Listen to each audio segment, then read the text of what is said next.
अस्सलामु अलैकुम वरहमतुल्लाहि वबरकातुह।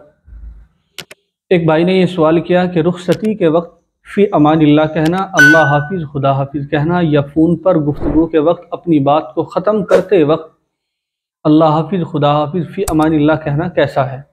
तो मैं इसके मुताल्लिक़ आपको बता दूँ कि हमारे मुआशरे में ये अल्फाज बहुत ज़्यादा मशहूर हो रहे हैं। इन अल्फाजों का बहुत अहतमाम किया जा रहा है। अब से पहले तो इतना था नहीं, लेकिन अब किया जा रहा है।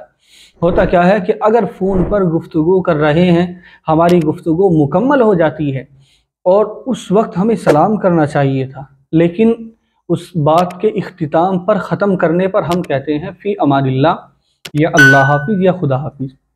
ये इसी तरीके से हम कहीं से रुखसत हो रहे हैं तो हमें सलाम करते हुए रुखसत होना चाहिए था, लेकिन हम अल्लाह हाफिज़ खुदा हाफिज़ फ़ी अमानिल्लाह कहकर रुखसत हो जाते हैं। तो हमने सलाम को छोड़कर इन अल्फाजों को कहा, तो ये सुन्नत के ख़िलाफ़ है और बाज़ उलमा ने इस अमल को मकरूह कहा है।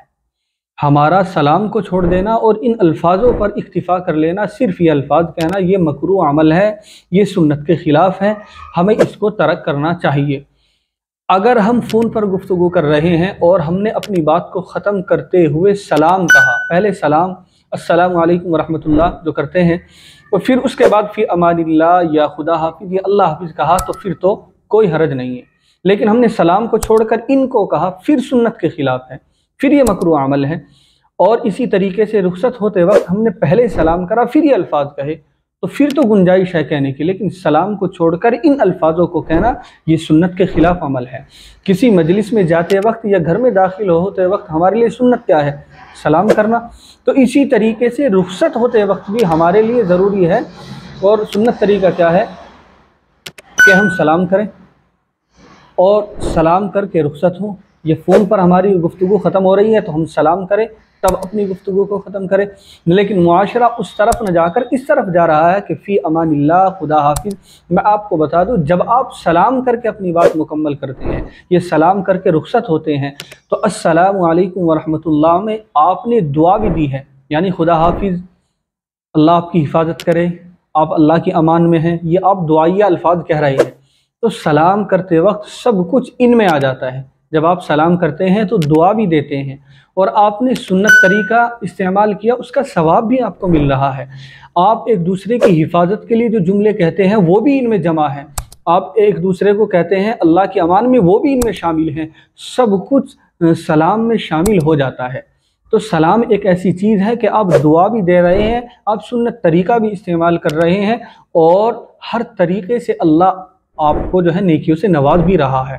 तो हम फ़ी अमानिल्लाह या खुदा हाफिज़ या अल्लाह हाफिज़ का लफ्ज़ जो है सलाम के बाद तो इस्तेमाल कर सकते हैं, लेकिन हमने सलाम को छोड़ा और इन अल्फाजों को इस्तेमाल करा, तो हमने सुन्नत के ख़िलाफ़ अमल किया।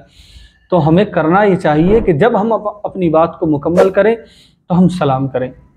फ़ोन पर जैसे आमतौर से गुफ्तगू होती है, जब हम सलाम पर जो है बात शुरू करें तब भी सलाम करें, और जब बात मुकम्मल करें तब भी सलाम करें। इसी तरीके से जो है हम कहीं से रुखसत हो रहे हैं तो हम सलाम करके रुखसत हों, और बाद में ये अल्फाज अगर आप कह रहे हैं तो कोई हर्ज नहीं, कह सकते हैं, लेकिन सलाम को छोड़ देना, इन अल्फाजों को कहना, ये सुन्नत के ख़िलाफ़ आप अमल कर रहे हैं। पता नहीं ये मुआशरे में कहाँ से ये बातें आ गई, और बहुत ज़्यादा जो है इनको इस्तेमाल किया जाता है, लेकिन सलाम को छोड़ दिया जाता है। जहाँ तक मेरा ज़हन है कि हम जो है नाटक वगैरह सीरियल देखते हैं, और इनमें जब देखते हैं ये चीज़ें तो वहाँ से अपना लेते हैं इन चीज़ों को। तो हमें सुन्नत तरीके को देखना चाहिए कि सुन्नत तरीका क्या है।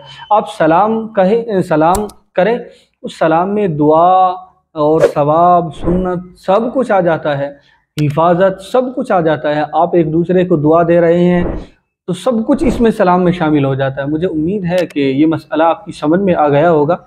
अगर अभी भी कोई सवाल है तो कमेंट करें और ज़रूर हमसे मालूम करें। हमारी इस वीडियो को शेयर कीजिए।